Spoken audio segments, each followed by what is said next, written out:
Good people, what is going on? Another episode of the All Go podcast. I'm your host, Desmond. Thanks for tuning in. Appreciate it. It is currently halftime of the Pac12 Championship. USC and Utah are tied 17 all. If I'm a USC fan, I'm probably a little bit nervous because USC essentially has dominated the football game, but they are tied in this game. Seemingly, Utah is having a whale of a time trying to stop Caleb Williams. And I will say this is the first time I've watched exclusively a game of Caleb Williams. I've seen clips and things like that and watched him a couple times when he was at Oklahoma. But dude is terrific. As a Lions fan, I wish he was eligible for the draft this year. Would love to have him being drafted for the Detroit Lions. But nonetheless, it is halftime there. And I guess really we can kind of roll right into that.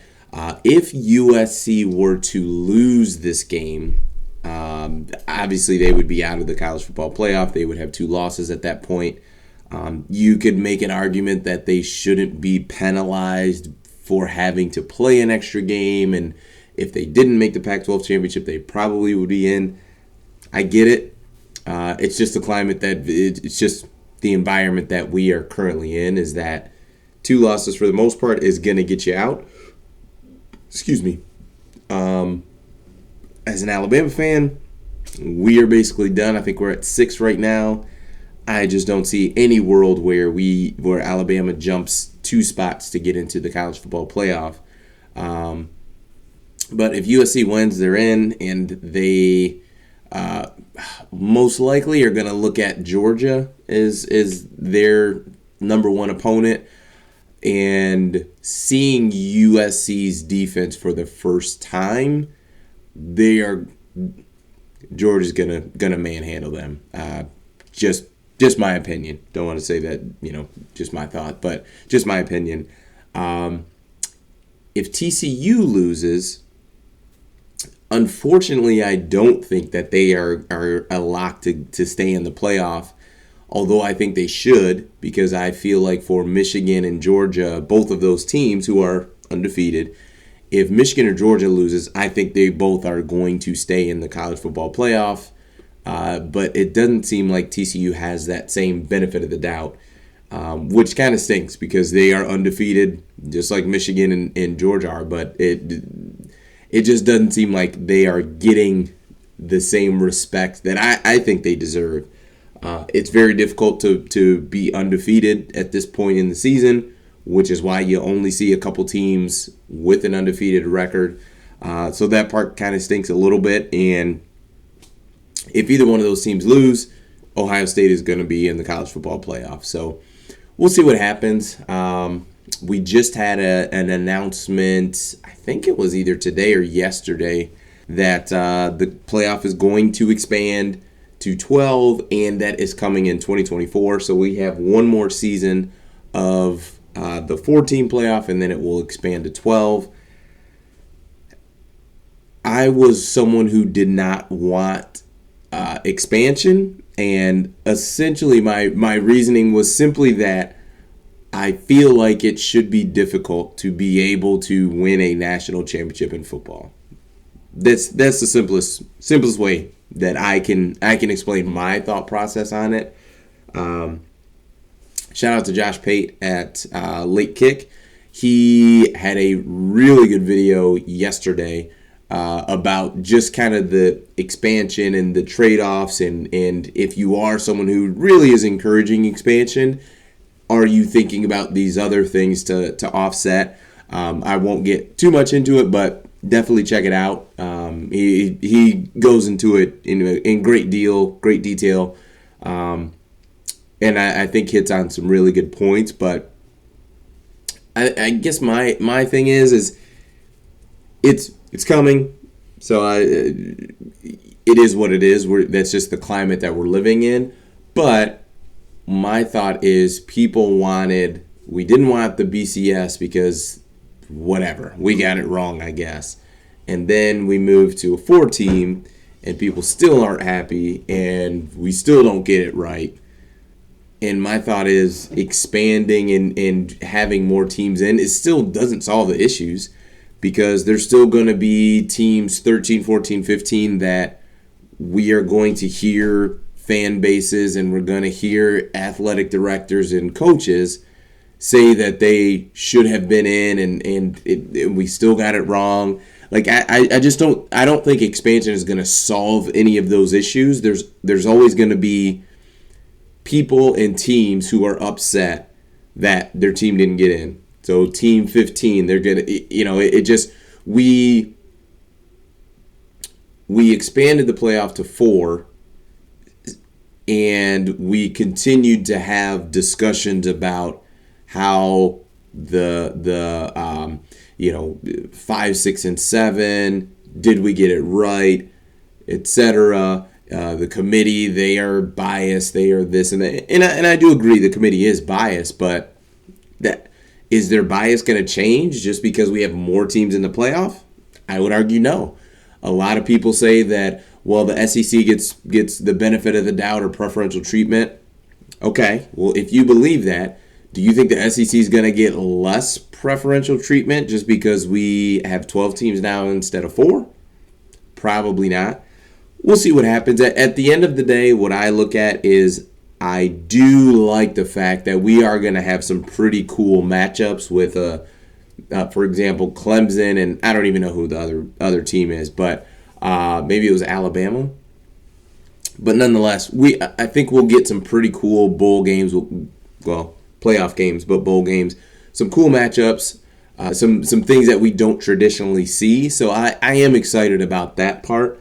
And I love college football, so there's definitely going to be some benefits to it. But if you're looking for the 12-team playoff to be the fix to all of the issues that we have with the current playoff system, then I just don't. I think you're setting yourself up for failure. So that's that. Wanted to talk about the Patriots. So they were on Thursday Night Football yesterday. They played against the Buffalo Bills. I don't even know the final score to that, 24-10 maybe. But the big headlines after the game was Mac Jones getting a little animated, a little fired up on the sideline. He was yelling some expletives, but was basically saying just quick game's not working. We need to throw the ball down the field. And what I will say first and foremost is, number one, I am an Alabama fan. So I've seen a lot of Mac Jones starts. I've seen a lot. For basically every start he made, I watched it. I saw Mac Jones start every single game. The 2020 season, he had a couple starts. The 2019 season. The bowl game he started that 2019 season. So I've seen a lot of Mac Jones playing. For Mac Jones, the starts that he has made, I've seen a lot of them. I've never seen him get anywhere near that emotion level. He was fired up, and there's nothing wrong with it, but the point is him being that fired up lets me know that things are incredibly broken in New England, without a doubt. Incredibly broken. And number one, this all falls on Bill Belichick. But number two is you can get to a certain level to where you think you just know it all, like you've had so much success that you just feel like you can do no wrong. You're invincible. You're flawless. And Bill Belichick and his decisions with this offensive staff, which is Matt Patricia and Joe Judge, is I'm just not even sure what Bill Belichick was expecting this to look like. Number one, these are both two failed head coaches, and not just failed, they both failed epically. And especially when you look at offensively, when they were, Daniel Jones looked like he didn't belong in the NFL. And Matt Patricia, when he was with the Lions, we had the absolute worst offense in the NFL.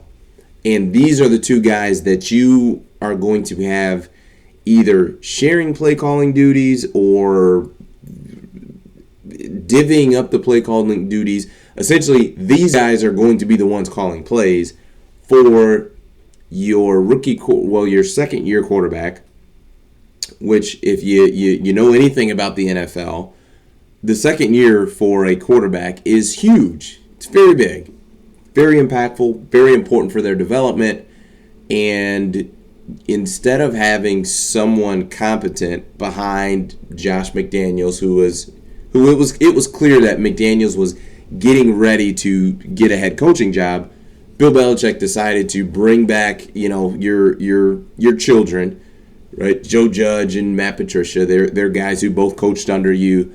Went out, they left the Bill Belichick nest, failed miserably, and then you just brought them right on back and put them. They're your kids. They're living in the basement, and this is an epic failure. I mean, the Patriots should be at least taking a step from what they did last year, which I think last year they were 9-7, somewhere in that range. Made the playoffs, lost to the Bills. There's no shame in that. But they should be taking another step from where they were last year, especially offensively. And Bill Belichick made it seem like all preseason that this was no big deal. I watch, first things first, I watch a lot of the Fox Sports shows. But, Eric Mangini is a regular contributor on that show. And while most people were looking at that situation saying this is going to be a disaster, Eric Mangini, who is super pro Patriots, anything that happens with the Patriots, he is all about it. Mangini is on television saying that this is something that happens all the time. Teams go through this all the time. And I would say that's an absolute lie. It is extremely rare to not have an offensive coordinator on a staff. Now, if you want to say potentially like someone like an Andy Reid or Matt LaFleur or Sean McVay, a coach that they are going to be the play caller, maybe. But even in those situations, all of those coaches have an offensive coordinator on the staff. The offensive coordinator may not be the play caller, but they have an offensive coordinator. So that's just not true. And as everyone thought, this was going to be a disaster, and that's exactly what it is. So Bill Belichick is, best case, hurting your first-round draft pick from last year. The worst case is you're ruining this young man because of your ego of just thinking that, hey, I can do no wrong, everything's good, not a big deal. So we'll see what happens. But yeah, this is a disaster. Like if Bill Belichick is not checking resumes or scouring the coaching landscape to find an offensive coordinator, that's negligible at best. So we'll see what happens. Appreciate you for tuning in. Thanks so much. Please like and subscribe if you're interested.